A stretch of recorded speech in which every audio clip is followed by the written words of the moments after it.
just hold that feeling tone and the energy and the vibration that's been created here. Just knowing and claiming that there is only one God, there is only one presence, and that we are connected and tapped into that infinite oneness, that infinite love of God. And I am so grateful and thankful knowing that all of the individuals who are in need of a prayer today, their prayers have been answered. I claim it, I accept it, and I know it. And I am grateful knowing that we are always held in that powerful vibration of love, and that it transcends anything going on in our lives.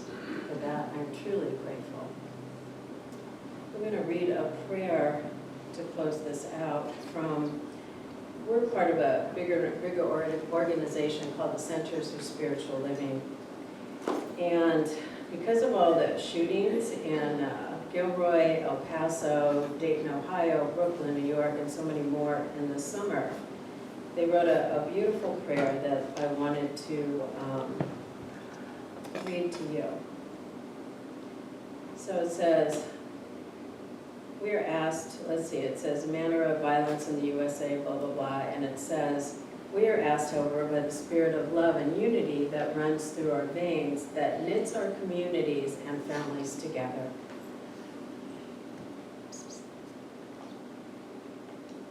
And by the principle of oneness by which we live, to stand strongly and clearly in our compassion for the support of those who are suffering. We lean into the knowledge that Spirit is alive in El Paso, Dayton, in New York, and California, in the USA, and in the world. We know that every moment Spirit is supporting us into a life of both compassion and action. Love asks us to be multiplied even in the harshest conditions. Today we hold in our hearts all those experiencing the terror of gun violence. We will not turn away from the suffering.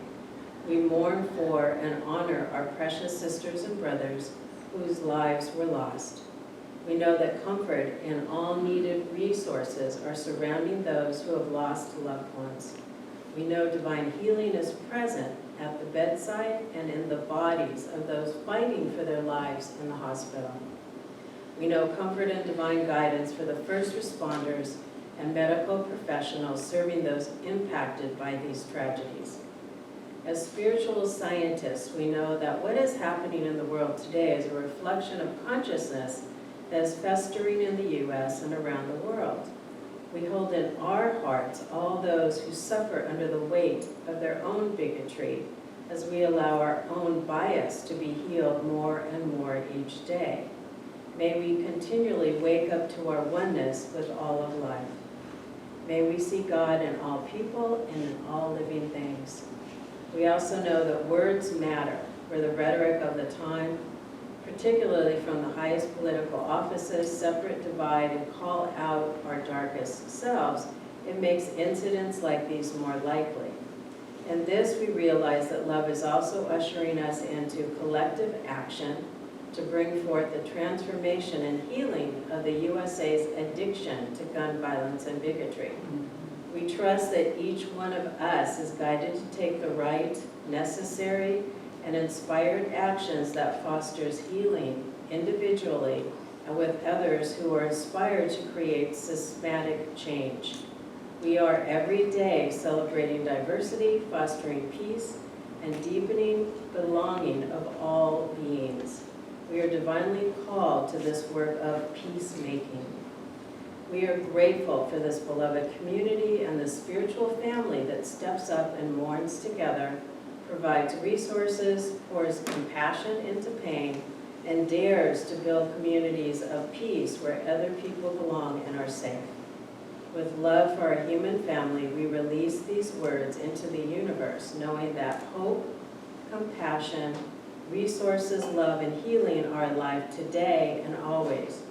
Wherever these tragedies strike in the United States and the world and in the hearts of people, we trust in divine guidance, our collective moral courage, and the willingness to act for the raising, and transformation of consciousness.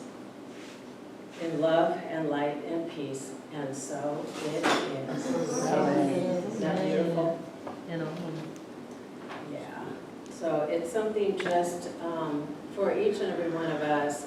There was while we were in Hawaii, there was somebody that said that one of the news channels quit showing the shootings or any violence, and the violence in that city went down.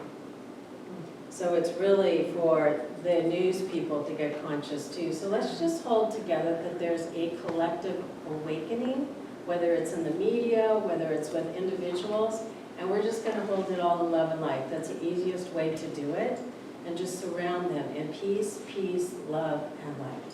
And that's really it. Hold that in our hearts. Rather than judging, rather than having separation, we're going to hold love, light, and peace. Yeah. Maryum, Yes. if